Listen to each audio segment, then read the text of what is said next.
Hello everybody, this is Robert Barton here at North Carolina State University. I am here today to help moderate the webinar, Prescribed Burning Techniques and Lessons Learned.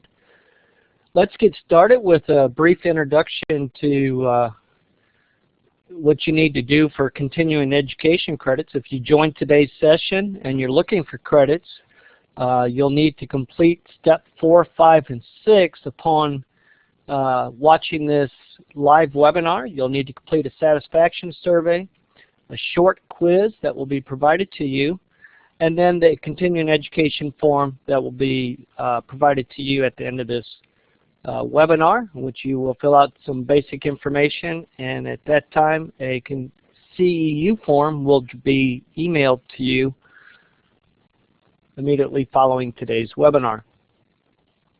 Real quick, let's go through a quick orientation. I just want to make you familiar with it. If you are having trouble today with your audio, if it doesn't sound quite right, I recommend first thing to do is go through the audio setup wizard, and you'll see that up towards the top of your screen, right there at the very top where it says audio and video. You'll see a little blue bar and red wheel there. If you click on that, they'll take you through that setup wizard and help you to adjust your audio. We will also be doing some polling today. So to participate in polling, you will do is click on the icon, the fourth one there in the row, right below your name when it's time to do poll. And we're going to practice that here in a second. You'll be able to answer yes, no, or multiple choice type questions. Right now, you'll see that it's set to multiple choice. There's an A in that box there right below your name, and you'll have a chance to do that. If you have questions or need to contact us in any way, we ask that you do that through the chat window. You'll be able to type your chat in at the bottom there and hit return or send, and that will then send it out to us to see. The session is being supervised, as the system calls it, and I just want to make you aware of that. The presenter and moderators can see all the messages, even those that are marked private. We ask that you only type in the chat window when you have questions or need to get our attention. Otherwise, if you'll keep that clear for us, that way as we go through it and look for stuff, we're not missing out on anything.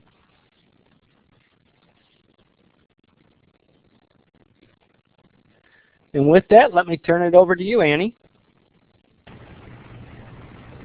Great. Thank you, Bob. My name is Annie Oxerart, and I work with the Southern Fire Exchange, which is a regional program for fire science delivery in the Southeast, and is funded along with 13 other regional consortia that you can see here on the map by the Joint Fire Science Program. Our mission is to increase the availability and application of fire science information for natural resource management and to serve as a conduit for fire managers to share new research needs with the research community.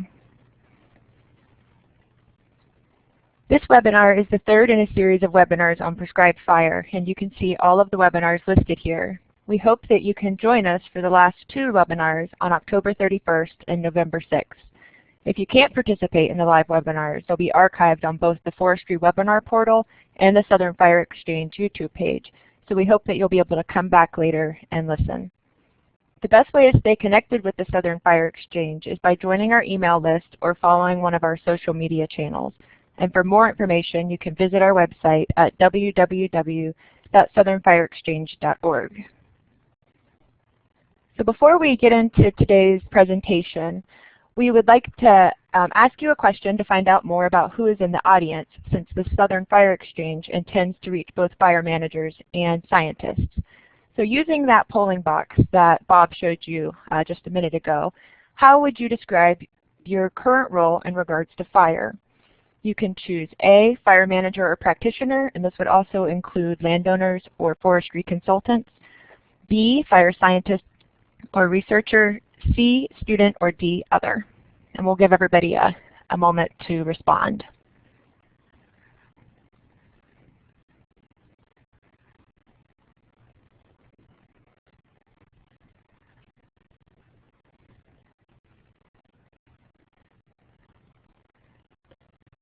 Okay, so we'll go ahead and publish those results so we can all see who's out there today. And from those of you who responded, it looks like the majority are fire managers or practitioners.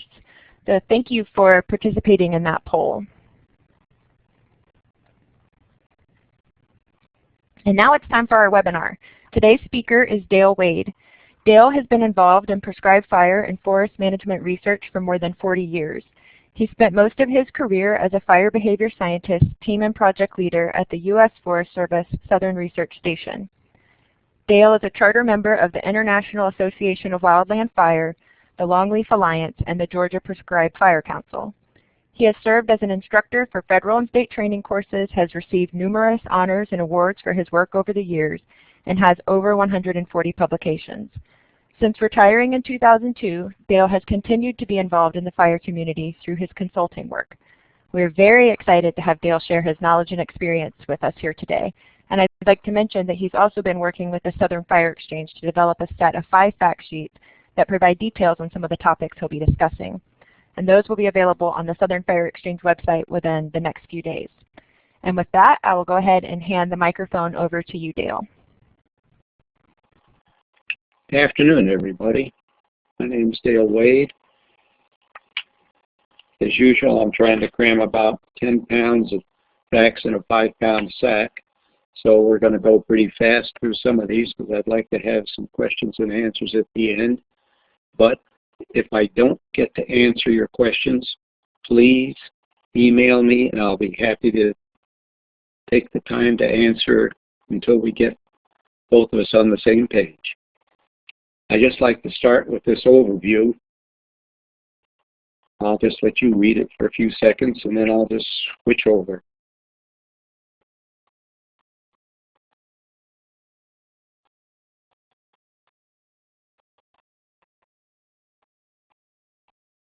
I'm sure a lot of you have worked with or worked for folks that say they advocate fire, but just never seem to get around to using it. I don't have much use for those folks. Just to get everybody on the same page, if you're living any place in the United States, you probably are living where there's historically been a lot of fire. The sea green over here on the East Coast, you're historically burned low severity fires at least once every 35 years. The regular green, same thing except they call them stand replacement fires, and that's simply because a lot of those are grasslands and we're burning off the top of the grass, so we're calling it a stand replacement. But used to be a lot of fire here, and there still is quite a bit of fire actually.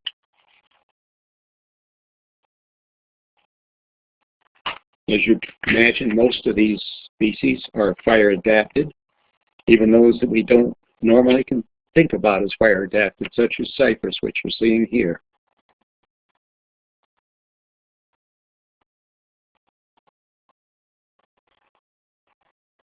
Make no mistake, fire is the ecological imperative. If you don't have fire in an appropriate regime, your ecosystem is going to suffer. There are no long-term surrogates, although of course we can do some things that temporarily help, like chemicals or mechanical. And rest assured, if it's a fire-adapted ecosystem, it will burn. It's either going to burn when you want it to or when somebody else decides.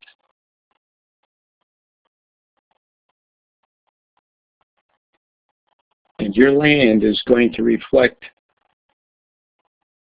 the fire regime that you have on it.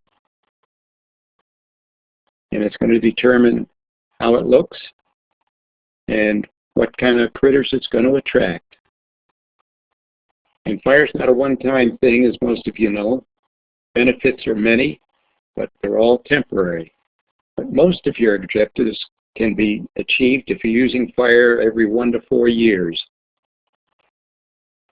Now, if you're on a severe southerly slope, really poor site, a lot of Virginia pine or something like that, you're not going to have enough fuel to burn every 1 or 4 years. But on decent sites, 1 to 4 years pretty well covers the range you ought to be thinking about.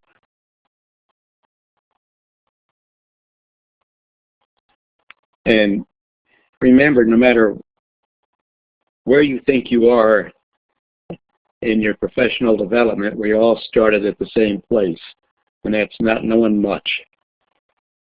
The way I learned was I took every opportunity I could to burn with others, and I drove folks crazy by asking questions and more questions. You need to talk to folks at your local state fire management office. You need to find out what their website has to offer. You need to take part in a fire council, whichever one is closest to you.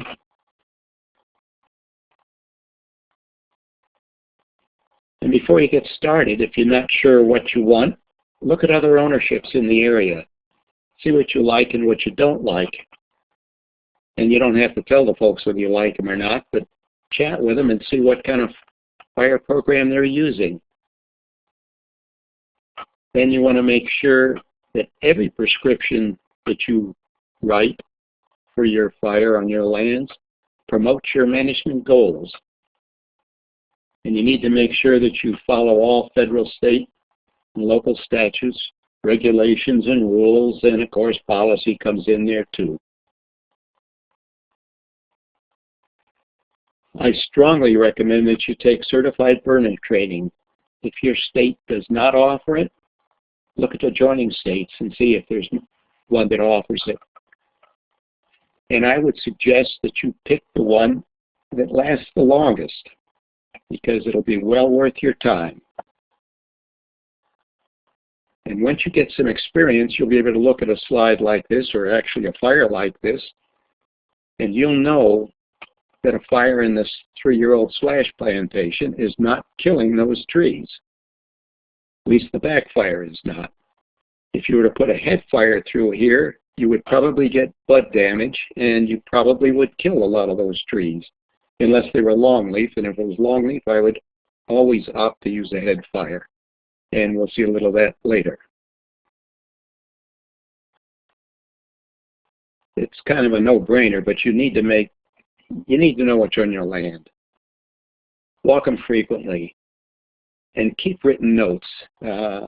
One of the things I've learned over the years is my memory is not anywhere near what I think it is. So what I always do is establish a couple of photo points and just take photos before you burn, a few during the fire, and then I take them annually. And I usually take them at the end of the growing season. And when I'm writing my plan, I don't want to limit the days that I have to burn, which means I'm going to put really wide ranges on all of the weather parameters I use. For example, relative humidity, I'll probably go from 35 to 60 on just about every burn. And on temperature, I'll probably go somewhere between freezing and to 80, just about every burn. You also want to vary the season and the weather conditions between your burns. I didn't put frequency in there because there probably will be some years when you don't get it burned anyway, and that'll kind of take care of itself.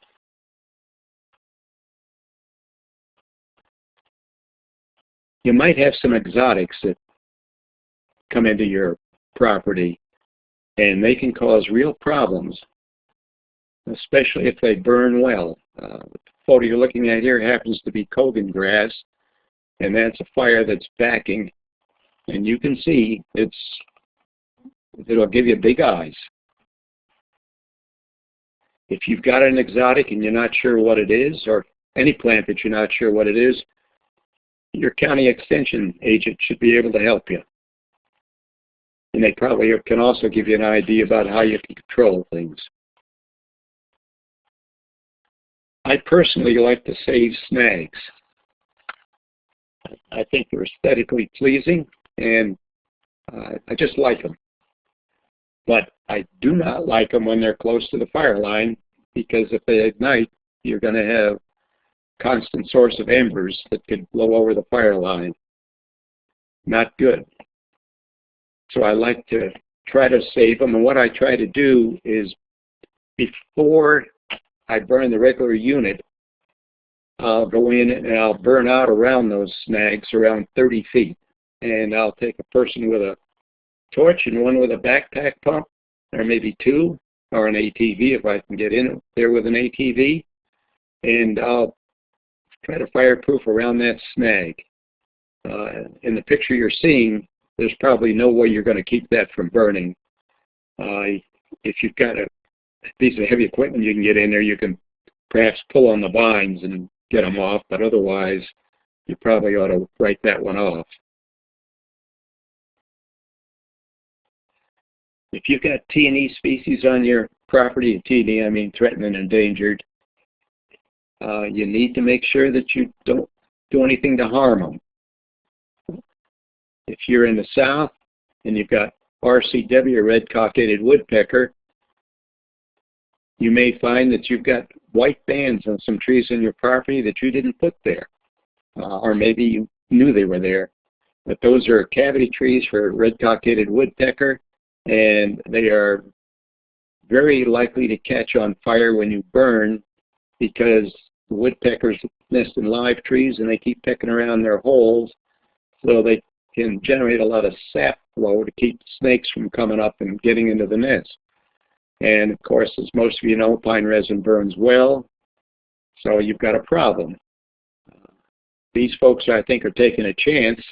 It's probably about a 2 or 3 year rough, and doesn't appear as though they've done any pre-burning work here. What I like to do is go in the day before or the morning before I start and burn out around them, and at least 15 feet, and just make sure that you got them fireproofed. Whatever you do, don't put a piece of equipment in there and try to clear the brush out around with a tractor plow or a grader or a dozer or anything, or even with a rake. You're just going to expose all those tree roots, and you're asking for more trouble in my estimation. Just to show that even though most species in the south are very fire adapted, some are also fire sensitive. And that means you've got to get the timing down pretty close or you're not going to favor them. And one of those happens to be both species of cane actually, both giant cane and switch cane. You can sure burn it every year or every 2 years, but if you really want it to do well, you ought to try burning it every 3 to 6 years. Generally, if you're into aesthetics, I recommend that you burn every year or 2. That's the way you're going to maximize it, because you're going to get a herbaceous ground cover. You're going to find that if you've got a mixed pine hardwood stand, you probably aren't going to have enough fuel to carry fire during the growing season to burn every year. And don't worry much about your dogwood. Dogwood leaves are really high in calcium, which is a fire retardant. So if you've got a low intensity fire, it's likely to go out right at the drip line around the dogwood. And I've been burning in dogwood for a long time, and I've still got a lot of them there. This is just to show you what a seep looks like. It's actually the transition zone in the south between the swamp and the hill. And hill's a relative term, I recognize that, but with frequent fire, that's what it looks like. If you don't use frequent fire, what happens is everything in the swamp starts marching uphill and creates an awful lot of competition, and their seep has disappeared. The way you restore those is to run a fairly intense head fire downhill into the swamp, and you force those species back into the wet area. You do want to make sure when you do that, though, that the swamp is not dry. Otherwise, you're likely to have a problem.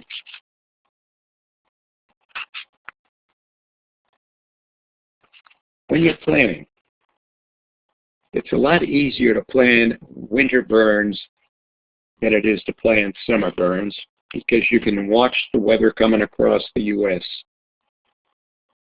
and you can figure out when it's going to reach you and how much rain is going to be associated with that cold front that comes across. You burn during the growing season, and you don't know whether you're going to be able to burn today or not until you get out to the site and see if it rained last night. And the best way to tell, at least the way I do it, is I just stick an empty can out on the site, not underneath canopy, but out in the open. And I'm out there at daybreak and I'm looking in the can. If there's no water in it, today's a good burn day. If there is water in it, I'll probably look at another area to see if that got rain, and maybe if it didn't, I can burn that area today. I try to conduct my growing season burns within the first couple of months after green up, because we still get some occasional cold fronts and we still get some wind, and I like wind because it gives me direction. It keeps me in control of the fire. If I wait till midsummer, then I've got two problems. My winds are generally light and variable, and that's okay if you can use grid ignition or spot fire, as long as you've got some wind blowing. And of course, if you have any topography at all, then you can use your slope and takes the place of wind. And we also have the problem of lightning in the summer, and I like to get my growing season burns finished before about 2 in the afternoon and the lightning storms kick up. One thing you don't want is to have a lightning storm come across your burn. It's going to spread your fire in several different directions and likely rain it out, which means you'll be back sometime later trying to finish up the burn. But do remember, temperatures are higher during the summer, and so you've got some heat stress issues that you might have with your crew.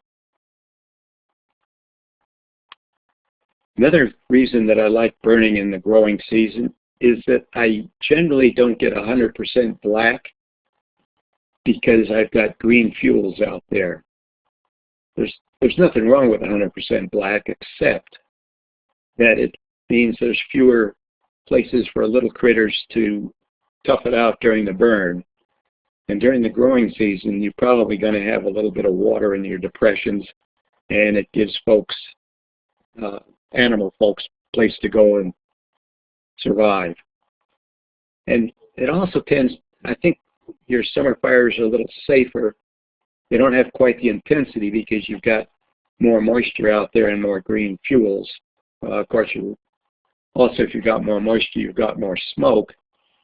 I don't talk much about smoke in this presentation because in another month or two, they're going to do a series on smoke, and I'll be giving another webinar on smoke at that time.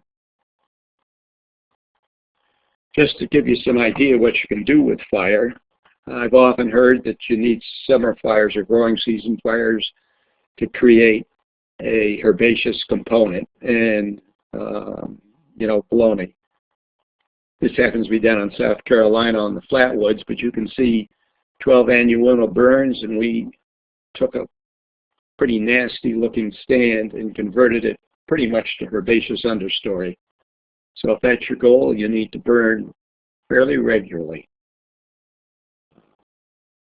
One thing you need to be thinking about too is promoting species, and if you want to increase them, if you burn during the growing season, you're going to influence flowering.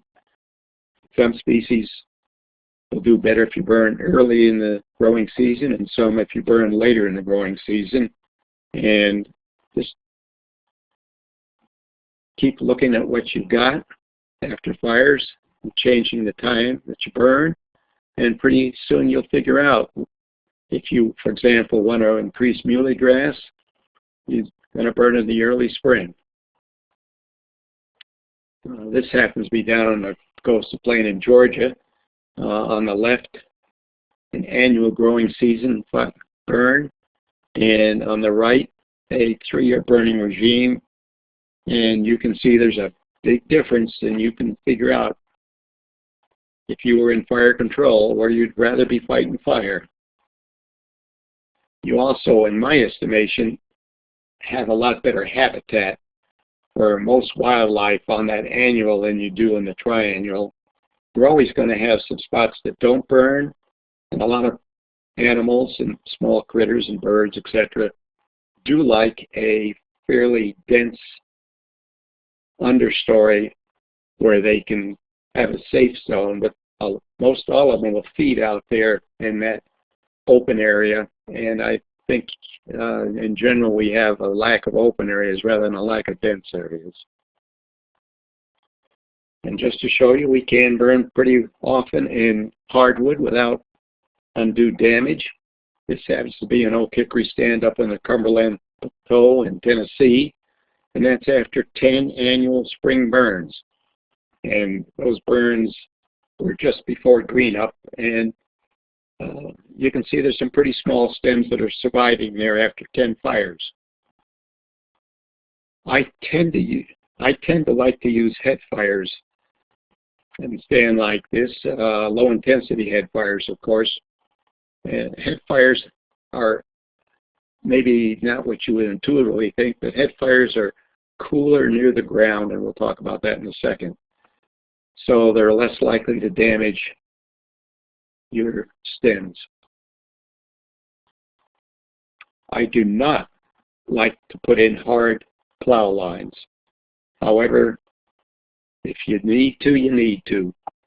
But just remember that you've got a lot of small critters that are going to find that an insurmountable barrier. I'd much rather, if I can, put in a disc line, and that way you can actually drive it with an ATV. But I'd rather not use a hard line at all. I'd rather use a soft line, an ecotone, power line right away, a creek, mowed line, hiking trail, wildlife trail, you name it. And basically, if I can walk it, I can ignite it, and I can have somebody with water following me to make sure we've got a wet line so it won't go the wrong way. And I also suggest you have somebody follow up behind you 100 feet or so just to make sure it's dead out. Water makes an awful good fire break, but if you've got vegetation such as the Spartina, and you've got wind, head fire will carry right across that water, and you'll say, holy cannoli, I didn't think that happened. Best thing to do is to back your fires into those wet areas and just let them go out near the water's edge. That way you don't have to put a plow line in. It just a lot easier on the ecosystem.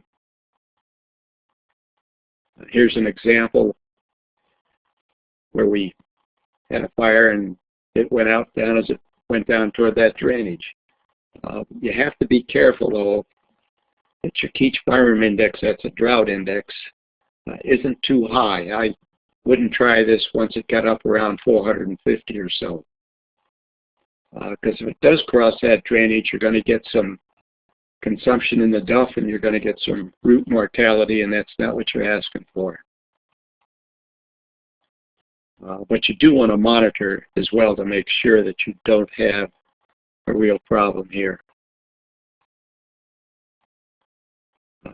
This just shows you the Keach Firearm Index, and it is my first toggle switch if I'm trying to make a go, no-go decision on a given burning day. When it gets up around 450, I think about postponing burning, especially if I've got a duff layer present. If I'm down in well-maintained southern pine that I've been burning every 1 or 2 years, I tend to use 550 as a cutoff. Actually, you could burn when it's a lot higher than that, but the problem is, if you have a problem and you need to call your friendly state agency to come put out a spot fire or an escape, they're likely to be tied up on another fire, and their response to you may not be very timely. And also, of course, the higher the Keach fire, the less water you're going to have in any depressions, and that means the fewer safe zones for small critters. If your state does not calculate the Keach Firearm Drought Index, you can do so yourself, and I suspect you can either email me and I can tell you how to get there, or you can probably go to the Southern Fire Exchange and site, and they probably have it already up there.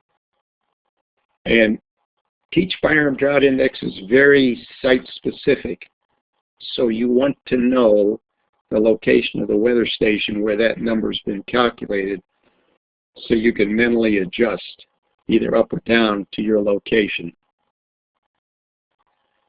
A lot of times you're going to be, especially if you're in co-op forestry or research, you're going to be asked to go off maybe as a consultant as well. Somebody's going to decide they want to use fire on their lands and they haven't had fire on there in the last 15 or 20 years. That can create some real problems. When your forest floor gets around 3 inches thick or so, I'm not going to burn when the Keach fire is much above 200 because I don't want any of that duff catching fire. Most of your, especially on sands, your trees are going to send feeder roots up into that duff layer because that's where the nutrient exchange is taking place. And you're likely to end up with an awful lot of dead roots. And if you've got 200-year-old trees like this Longleaf Pine here and you damage a few of the feeder roots, you've probably killed the tree because it's on a pretty thin tightrope between transpiration, respiration, and photosynthesis, just trying to maintain itself. Obviously, if you burn when it's drier, you're going to burn more of your down dead material. That's not necessarily bad. You don't want to consume it all, and you can see there's some left in here.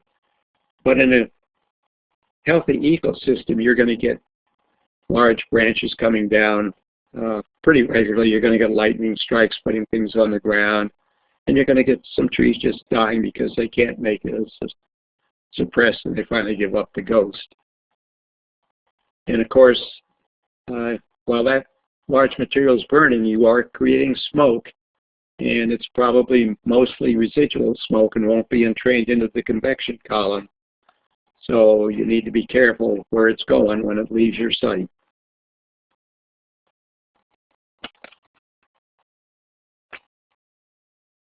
It's a no-brainer that things aren't static and fuel accumulates over time. The picture on the bottom just shows you how rapidly it can do. This happens to be a fairly decent longleaf/pine site, and in 12 years you have a pretty impressive depth of litter fuel there. As a rule of thumb, when I'm dealing with southern pine, and including any branch material less than 3 inches in diameter, you can figure you're accumulating about 2 tons an acre per year. And so if you've got about 20 years, you're going to have around 10 or 15 tons at least on that area. The reason you don't have 40 tons is that you do have decomposition as well. And eventually you're going to reach an equilibrium, and we'll talk about that in a second here. After a hurricane, or if you've got a lot of southern pine beetle damage and low down, dead trees on the ground, you're going to have to add at least 10 tons and maybe another 20 or 30 tons to the fuel on the ground.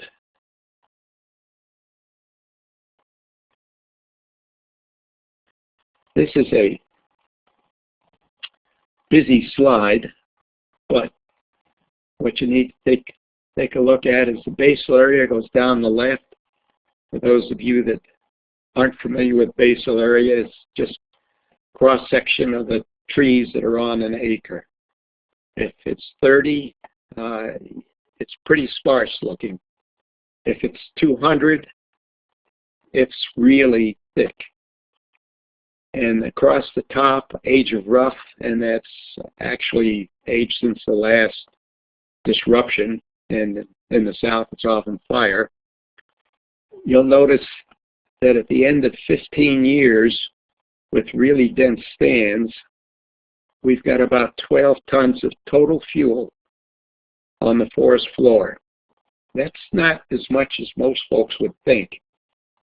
You'll also notice that we reached equilibrium because at age 10, we also had about 12 tons. So if you're in the deep south, you're going to reach equilibrium fairly quickly. If this was slash pine, you'd be talking about roughly 18 to 20 tons per acre at the end of 15 years with a thick basal area.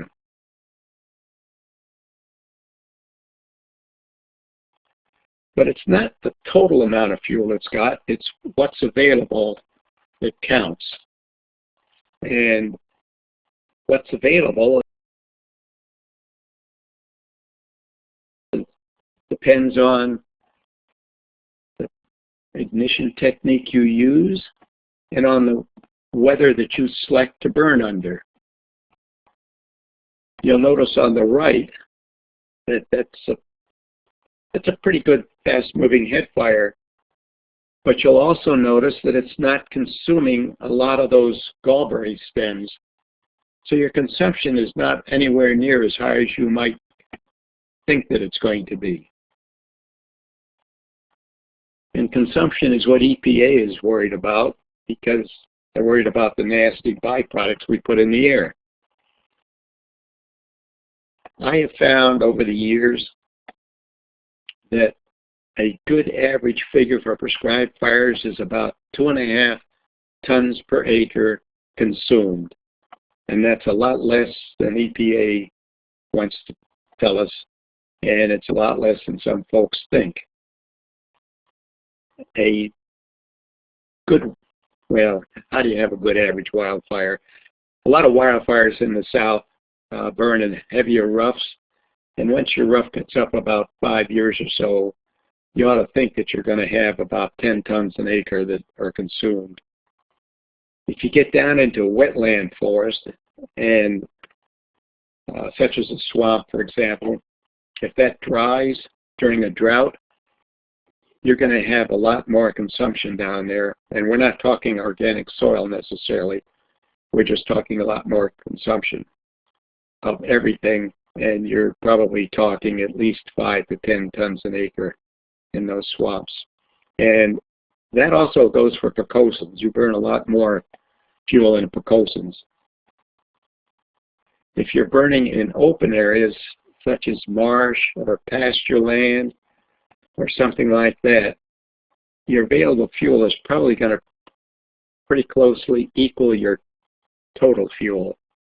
And if you've got a good marsh ecosystem, sawgrass or spartina, you're talking 15 to 20 tons an acre sometimes. You definitely want to invest in some kind of a weather kit. This is the old style. If you were to buy this weather kit and they're still for sale, the first thing you want to do is you want to throw away that Beaufort wind gauge. It's useless in prescribed burning. It's got a threshold of about 2 miles an hour when it's new, and it deteriorates after that. And when you're burning in a stand, all you need is enough wind to give that fire direction. A mile an hour is plenty.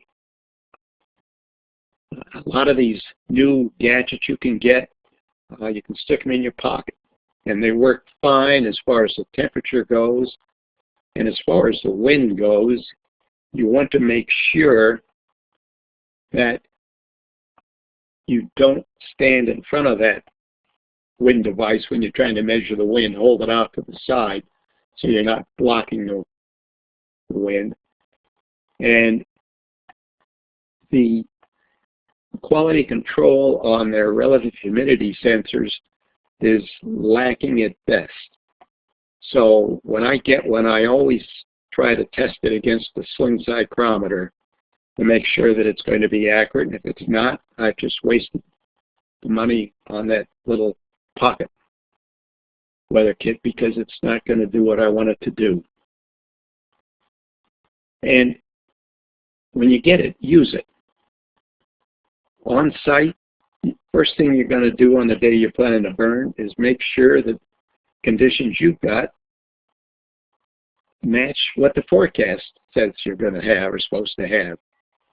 And if it doesn't, you need to get a hold of if you're lucky enough to have a forestry meteorologist working for the fire control agency, email or call him and ask him what's going on, and he can help you. And then use it during the fire occasionally, and write these results down on your burn plan.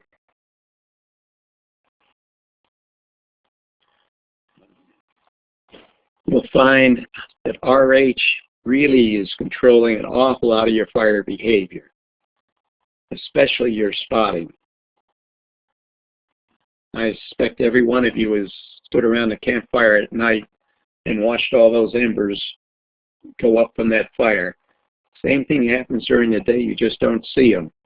And they're landing downwind, and once that relative humidity gets below about 35%, the number of ignitions from those firebrands goes up dramatically, and once it's down around 20 to 25%, you're getting almost 100% ignition from every firebrand that drops downwind.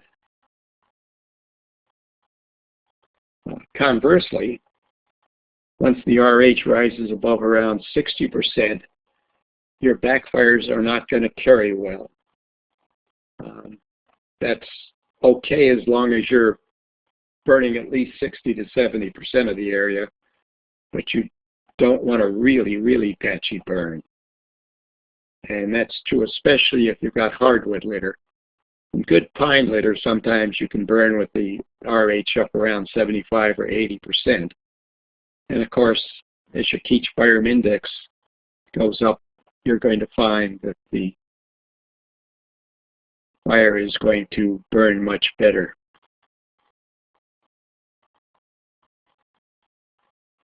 One of the things you find is, how do I determine relative humidity? It's not in the newspaper, it's not on television, and it may or may not be part of your radio. Probably isn't part of your radio. It may or may not be part of your forecast in the morning, wherever you get it. Easy way, a good rule of thumb, every 20-degree change in temperature is either going to decrease or increase the RH by half, or 100, or increase it by doubling it. And here's just a quick example. In the south, anywhere in the east, you ought to assume that you're going to have 100% in the morning, unless you had a cold front go by the day before. And you are going to know what the temperature is. So we're going to assume that the radio told you the temperature was 40 degrees out, and you probably have a thermometer that tells you that as well. And assume you've got 100% RH. If the expected high for the day is 80 degrees, you can tell what the minimum RH will be. You go from 40 degrees to 60 degrees, that's your 20-degree raise, and you're going to cut the RH in half from 150, and then go from 60 to 80. You're going to cut the RH in half again, which brings you down to 25%, a level that I would be very leery about burning on if I've got anything downwind that's likely to catch. And then as you go into the late afternoon and your temperature starts to cool, you'll notice here we went from 80 to 70. So instead of a 20-degree, we only had a 10-degree rise. So if it was 20 degrees, you'd go from 25 to 50. But since it was only 10 degrees, you split the difference between 25 and 50, and that's 37.5% or 38%. And that, you can take that rule of thumb to the bank, unless you're near the coast and you have a sea breeze come in, because then you've changed your air mass and all bets are out as far as this rule is concerned.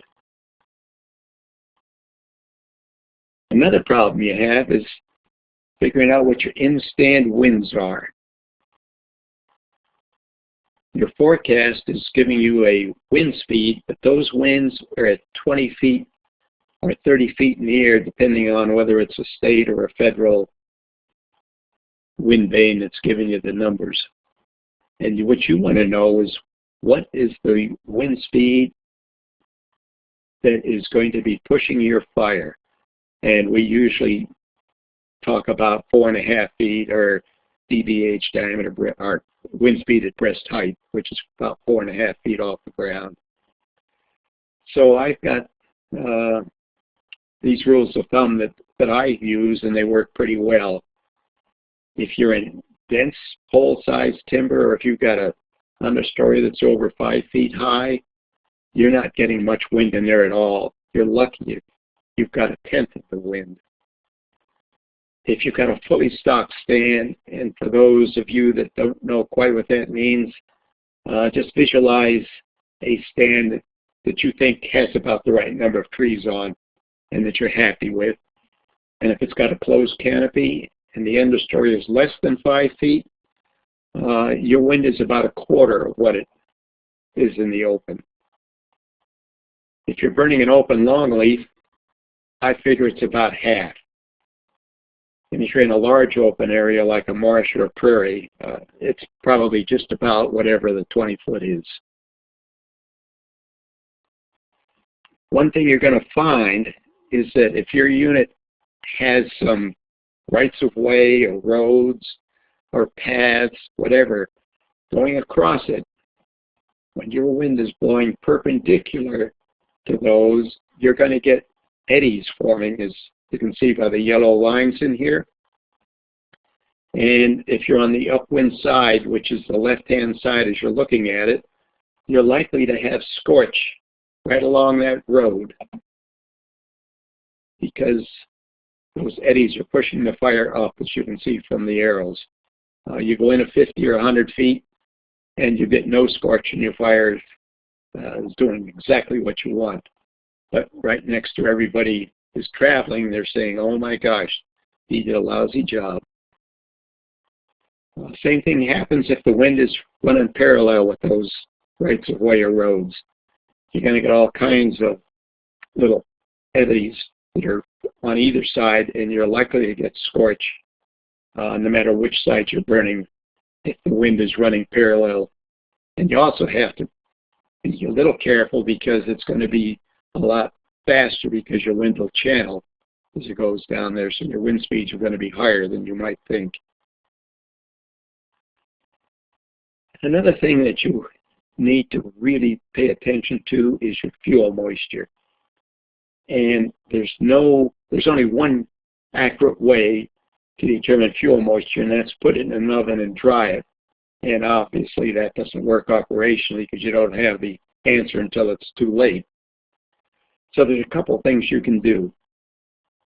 I use the snap test, which works really well in long-needled southern pine such as longleaf, loblolly, and slash. You take one of the needles off of the forest floor, off the top, and don't get one that just fell, but get one that's been there for a while, and make a loop out of it and pull it tight.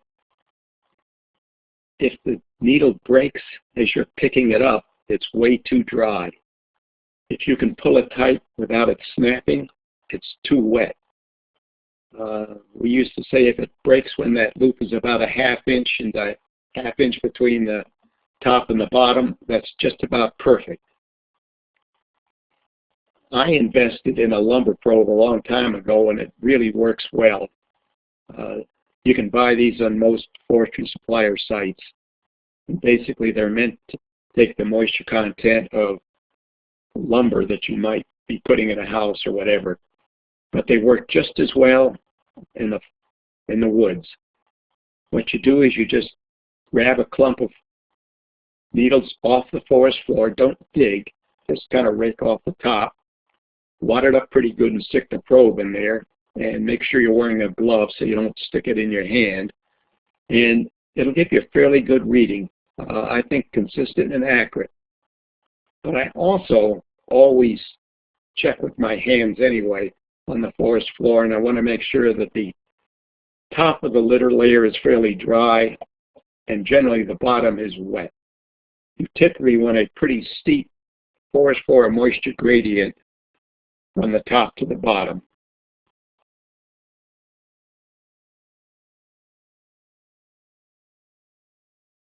Dispersion Index is actually a smoke forecast tool, but it is also a pretty good indicator of fire behavior.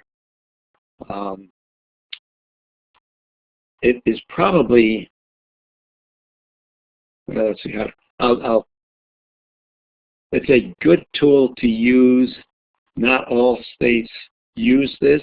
Some of them use the ventilation factor, which is a lot less robust, and I don't like it, but if that's what you've got, then that's what you've got. But if you're using the dispersion index, anything above 40 is going to probably give you adequate smoke dispersion. Now, obviously, if you've got some really heavy fuels blow down, or if you're igniting these fuels really fast, you're going to want greater than 40. And the higher it is, the better smoke dispersion you're going to get. The problem is, the better fire behavior you're going to get, or the more interesting fire behavior you're going to get. And so when it gets up around 65 or so, I start thinking about, am I going to be able to hold this fire down at the downwind end? And do I really want to burn today? If I'm burning small blocks, and I mean less than 5 acres, and light fuels like 1 or 2 year rough or pasture or something, and I've got no smoke sensitive areas within a quarter mile or so, I probably, if my agency will let me, or if my boss will let me, I would burn with a dispersion index somewhere around 20 or so. If it gets below 20, I probably wouldn't do it. Just remember, when you light the fire, it's yours. It's your responsibility, and if you've got a problem, you're the one that's going to have to explain why you did what you did. A lot of states you can still burn at night, and I actually like to burn at night, although there are smoke problems, many more smoke problems at night. And you can also get a dispersion reading for night. It's calculated differently, however, and if you've got a dispersion index anywhere near 7 or 8, you better go for it, because that's about as good as it's going to get.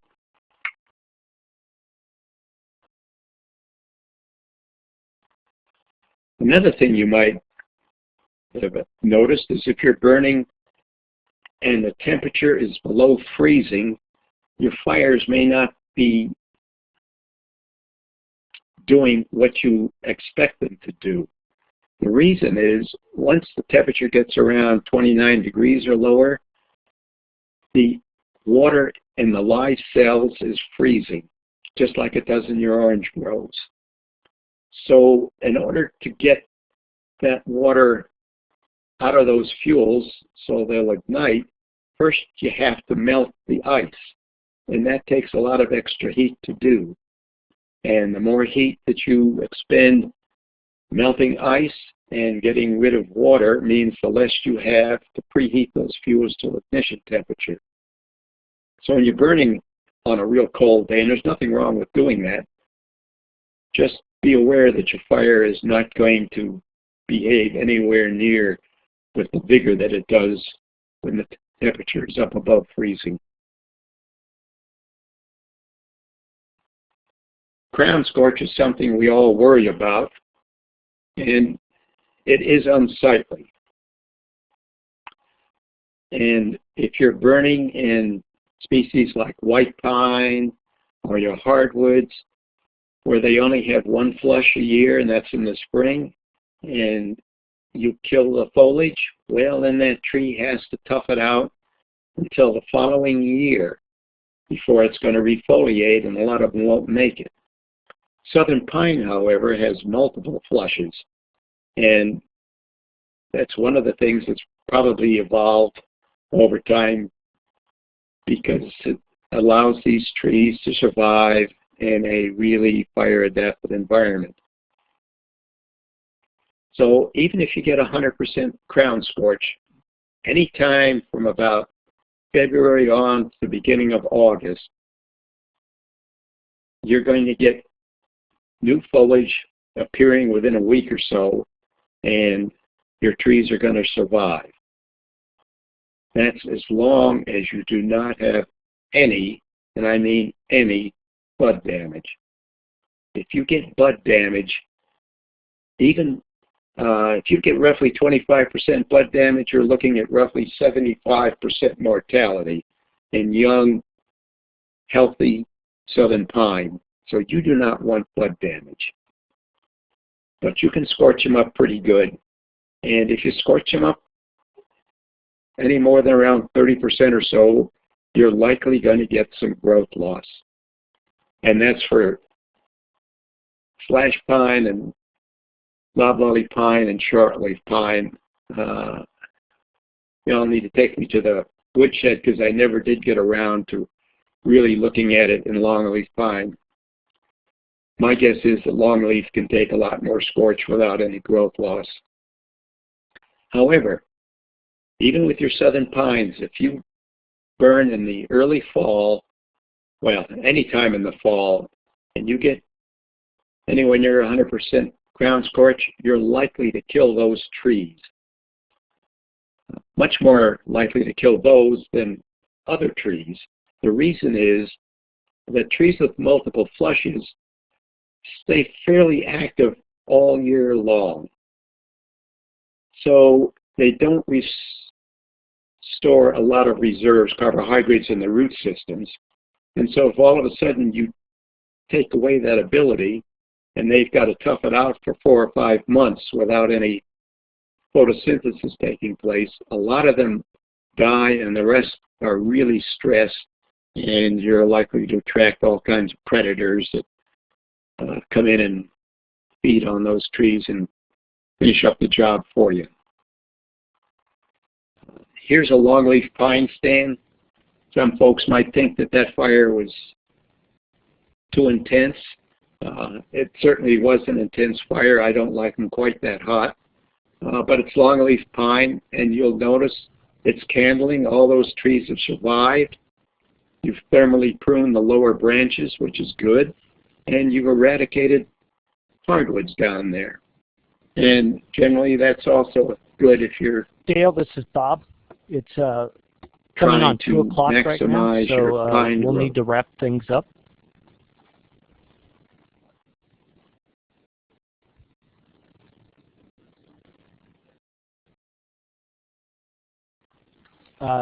You can I am almost keep going. there. I just want you to be aware of the time, and so I see you only have a few. How would you like to do that, so Bob? Go ahead. Yeah. Okay. Yes, sir. If you get a piece of fuel that only contains so much energy, you can burn it with a head fire or a back fire, and that's all it's going to give off. So, and that flame energy is pretty evenly distributed along the flame. So if you've got a head fire with longer flames, it means you're distributing some of that energy further higher up. Whereas if you've got a backfire, it's all concentrated right at the base, which means that you're going to do a better job of killing your hardwoods, top killing them. You don't necessarily want to eradicate them. You just want to put them back on the ground and let them sprout, as you're seeing here. And here's a wax myrtle. Head fire would not have killed that. Backfire did. And you can see down there that it's resprouting. I don't know how many times I've heard folks say, that road will hold it. But it didn't. Always black line, every time, whether you need it or not. Here's for you folks that rely on plowed brakes. That's a plowed fire line, and that's a 2-year rough in palmetto gallberry, and that's the flame going right across it. Pay attention to what you've been igniting. Learn from your mistakes. It's too late to solve the problem on this, but learn from it. If you're burning with a sea breeze doesn't come in at a steady rate. It vacillates back and forth. Make sure it's established, otherwise you're likely to have a situation like this. Hot head fire in young longleaf, those trees are going to survive. And that's the way a lot of folks like to burn their longleaf. Here's one where they released the longleaf. You'll note that it killed the loblolly pine that was coming in, but you see that the longleaf pine is still candling. So always be thinking, what if? The unexpected is going to happen. Here we have an initial backfire in slash pine. That's about a minute later. Thinking what if before that happened, it isn't going to make the damage any less probably, but at least you'll have a better idea what you're going to do. I finished, Bob. We'll open it to questions. Great. Thank you, Dale, for a great presentation. For those of you who joined us during the webinar, we just finished up with a presentation by Dale Wade, who is a consultant and retired U.S. Forest Service scientist. And my name is Annie Oxerart, and I work with the Southern Fire Exchange. And given that we are about out of time for the day, I think we're going to ask you to email questions to Dale, if that's okay with you, Dale, and then you can finish up your conversations offline that way. And I'll go ahead and put his email here into the chat box so that you can all just copy it from there and put it into your email. Okay, it should also be on the, well, it's not on the screen now, I guess. But I do encourage you folks to email me. I'll be glad to carry on extended conversations if you'd like. Great. Thank you so much. And thank you to everyone in the audience for joining us today. We hope that this webinar will be useful in your fire management and research programs. And if you'd like to hear about more webinars or programs from the Southern Fire Exchange, you can join our email list or follow our social media accounts. And this webinar was recorded and it will be available for archived viewing later on the Forestry Webinar portal and the Southern Fire Exchange YouTube page. And to finish up, Bob is going to provide the link, which I think he's done in the chat box, but it'll also get pushed out here through the webinar portal for the satisfaction survey and some final instructions for the continuing education credits. Thank you. So I have already posted the correct link in the chat window, and I'm now going to push it out. What will happen is your browser window will open, and bear with it. It'll take about a minute or so for everybody's computers doing this at the same time. But the link to the post survey, and if you're looking for continuing education credits, there will be a quiz along with that. And that is right now trying to load on your computer. If you don't have time to do it now, we ask that you come back later to do it. And all you got to do is copy the link that I've just now posted in the chat window, and you can save that in a Word document or on your computer somewhere, or bookmark it so you can get back to it and complete the survey at a later time. As well as you can also do that to complete the quiz at a later time and get your continuing education credits. And with that, I'd like to thank everybody for participating today. And if you have any questions on the webinar portal, feel free to contact me.